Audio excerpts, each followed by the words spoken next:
So something as simple as knowing where your timeline is and shifting it if it's not working neurologically will have you be a better time manager, more optimistic about the future and the ability to attain that future. It'll help you get over a lot of fears, and it'll also allow you to learn.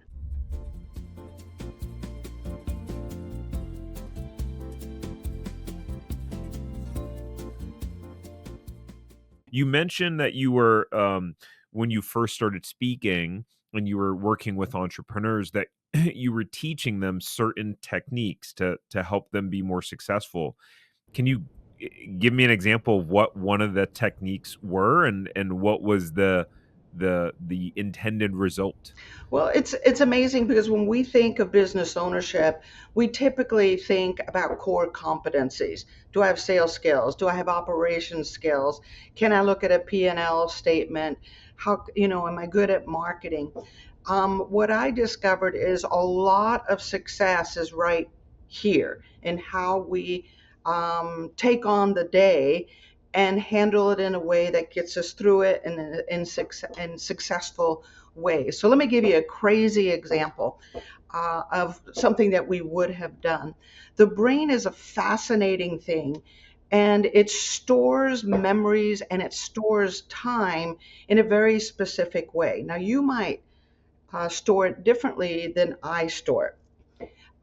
And so, depending on how we store time, we will be better or not so good time managers. We'll get more done or less done. We'll do it in a faster pace or a slower pace.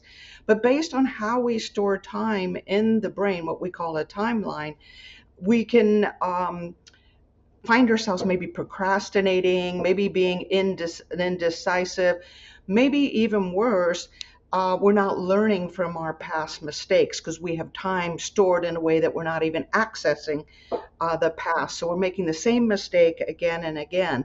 So something as simple as knowing where your timeline is and shifting it if it's not working neurologically will have you be a better time manager, more optimistic about the future and the ability to attain that future. It'll help you get over a lot of fears, and it'll also allow you to learn from those mistakes so you're not doing the same thing again and again. So it was just one technique. It's called the timeline, where we look at the timeline and any kind of blockages or issues or traumas that may have happened that is causing what's going on in your business, and then clearing that timeline and shifting it in such a way that you can see the future with great clarity and passion, and you can step right into it.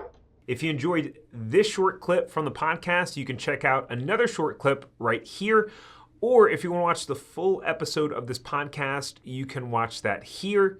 And remember, knowledge is not power. It's applied knowledge that's power. Take care. Have a great rest of your day.